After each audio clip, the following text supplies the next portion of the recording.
اسحاق، وہ کہتے ہمیں خبر دی یعقوب بن ابراہیم نے، وہ کہتے مجھے بیان کیا میرے والد نے صالح سے، وہ ابن شہاب سے، کہ بے شک سعید بن المسیب انہوں نے ابو ہریرہ رضی اللہ عنہ کو کہتے ہوئے سنا، وہ کہتے ہیں کہ اللہ کے رسول صلی اللہ علیہ وسلم نے فرمایا والذی نفسی بیدہ لا یوشکن ان ینزل فیکم ابن مریم حکما عدلا، اس ذات کی قسم کہ میری جان جس کے ہاتھ میں ہے، قریب ہے کہ تم میں عیسیٰ ابن مریم نزول فرمائیں، وہ حاکم ہوں گے، عدل کرنے والے ہوں گے، فیکسر الصلیب ویقتل الخنزیر ویضع الجزیہ، وہ صلیب کو توڑ دیں گے، خنزیر کو قتل کریں گے اور جزیے کو ختم کر دیں گے، ویفید المال حتی لا یقبلہ احد، اور مال اتنا پھیل جائے گا کہ اسے قبول کرنے والا کوئی نہ ہوگا، حتی تکون السجدۃ الواحدۃ خیر من الدنیا وما فیہا، یہاں تک کہ ایک سجدہ وہ دنیا اور دنیا میں جو کچھ ہے اس سے زیادہ محبوب ہو جائے گا۔ ثم یقول ابو ہریرہ، پھر ابو ہریرہ کہا کرتے تھے اقرؤوا ان شئتم وَإِن مِّنْ أَهْلِ الْكِتَابِ إِلَّا لَيُؤْمِنَنَّ بِهِ قَبْلَ مَوْتِهِ وَيَوْمَ الْقِيَامَةِ يَكُونُ عَلَيْهِمْ شَهِيدًا، نہیں ہے کوئی بھی اہل کتاب مگر وہ اس کی وفات سے پہلے ضرور بھی ضرور ایمان لاتا ہے، اور قیامت کے دن یکون علیہم شہیدا، وہ ان پر گواہ ہوں گے۔ یہ حدیث مبارک عیسیٰ علیہ السلام کے نزول کے بارے میں ہے۔ آپ صلی اللہ علیہ وسلم نے فرمایا کہ اس ذات کی قسم کہ جس کے ہاتھ میں میری جان ہے، قریب ہے کہ تم میں عیسیٰ ابن مریم حاکم اور عادل بن کر اترے۔ عیسیٰ علیہ السلام ضرور آئیں گے۔ عیسیٰ علیہ السلام کے نزول پر بہت ساری احادیث ہیں اور یہ امت کا اتفاقی عقیدہ ہے۔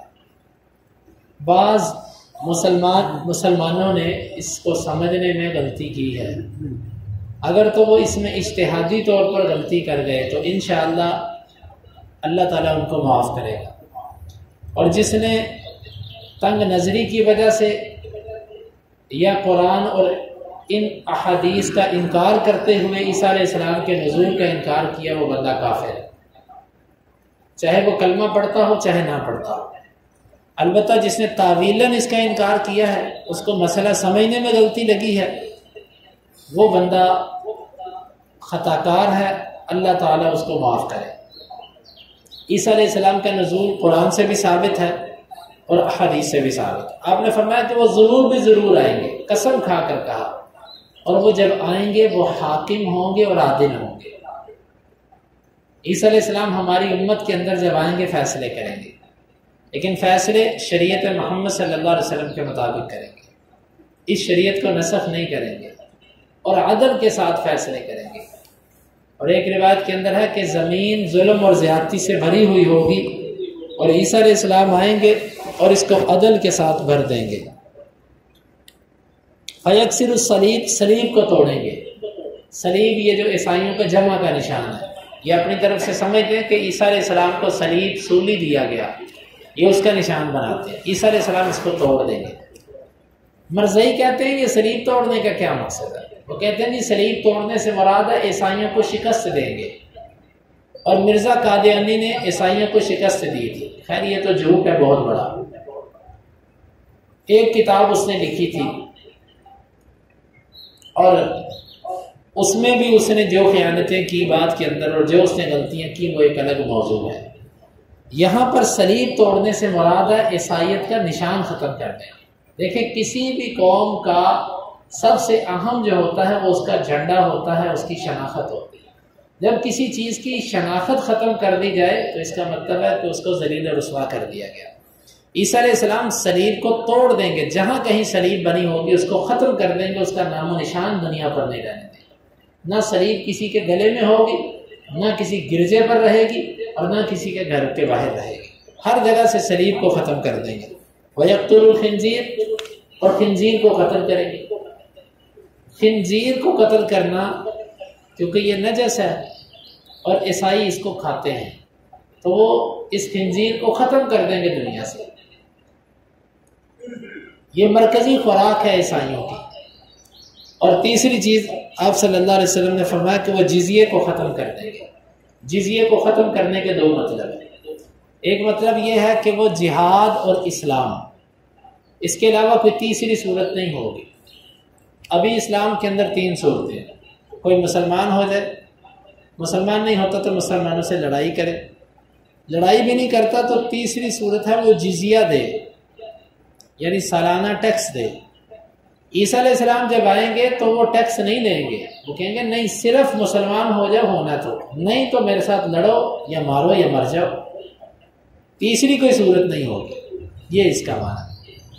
اور دوسرا اس کا معنی بعض نے یہ کیا ہے، وہ کہتے ہیں کہ عیسیٰ علیہ السلام کے دور میں مال اور برکات اتنی زیادہ ہو جائیں گی، اتنی زیادہ ہو جائیں گی کہ جزیہ لیا جاتا تھا مسلمانوں کو سہولت پہنچانے کے لیے، مالی طور پر امداد کرنے کے لیے، اور عیسیٰ علیہ السلام کے دور میں مال اتنا زیادہ ہوگا کہ جزیہ لینا ہی ترک کر دیا جائے گا، بھائی ضرورت نہیں ہے۔ یہ دوسرے والا معنی بھی ٹھیک ہے، لیکن یہاں پر زیادہ ظاہر جو ہے وہ پہلے والا معنی ہے کہ وہ اسلام کے سوا کسی اور چیز کو قبول نہیں کریں گے، اور مال اتنا پھیل جائے گا حتیٰ کہ اس کو قبول کرنے والا کوئی نہیں ہوگا۔ زمین اپنی برکات نکالے گی، آسمان اپنی برکات نازل کرے گا، اور ہر طرف فراوانی ہی فراوانی، کوئی مال لینے والا نہیں ہوگا، یہاں تک کہ ایک سجدہ دنیا اور دنیا میں جو کچھ ہے وہ اس سے بہتر ہوگا۔ اس کے بھی 2 مطلب ہیں۔ ایک اس کا مطلب یہ ہے لوگوں کے دلوں سے مال کی ہوس ختم ہو جائے۔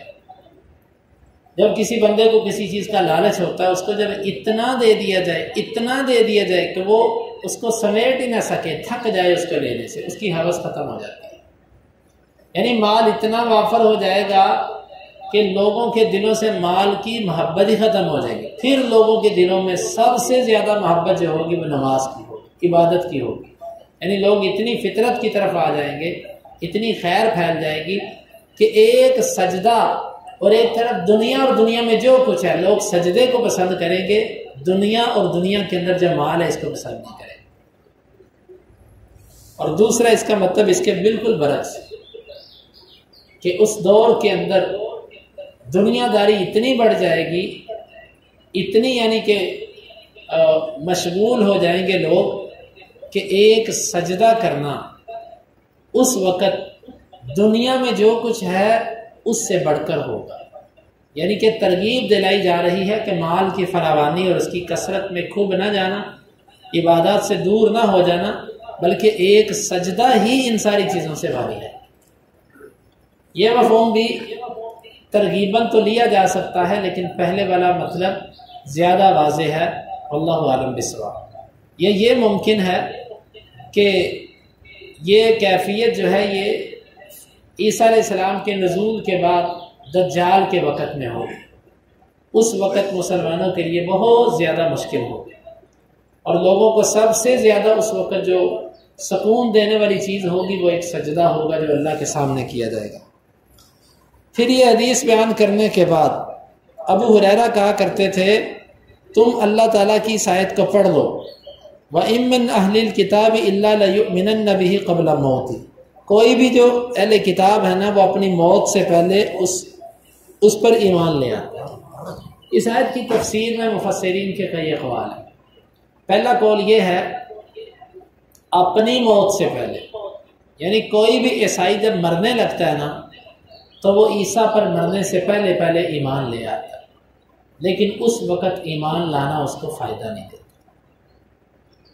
جس طرح ہر کافر جب وہ فرشتوں کو آتا دیکھتا ہے، ہر منکر جب اس کی روح قبض کرنے والا فرشتہ آ رہا ہوتا ہے، جب وہ اس کو دیکھتا ہے پھر وہ لپکتا ہے ایمان کی طرف، لیکن اس وقت ایمان اس کو فائدہ نہیں دیتا۔ ہر عیسائی جب مرنے لگتا ہے عیسیٰ علیہ السلام کو دیکھ عیسیٰ علیہ السلام پر ایمان لاتا ہے کہ وہ واقعی اللہ کے بندے تھے، اللہ کے بیٹے نہیں تھے، اور وہ مریم کے بیٹے تھے، اور مریم ایک پاکیزہ عورت تھی، اور علی جو ہیں اور جو عیسیٰ ہیں یہ اللہ کے بندے ہی ہیں، معبود اور الہ نہیں ہیں، یہ وہ ایمان لے آتا ہے۔ اور اس کو یہ بھی یقین ہو جاتا ہے محمد صلی اللہ علیہ وسلم اللہ کے نبی، لیکن اس وقت ایمان نہ اس کو فائدہ دیتا ہے اور نہ وہ بول کر لوگوں کو بتا سکتا ہے کہ لوگوں حق یہ ہے۔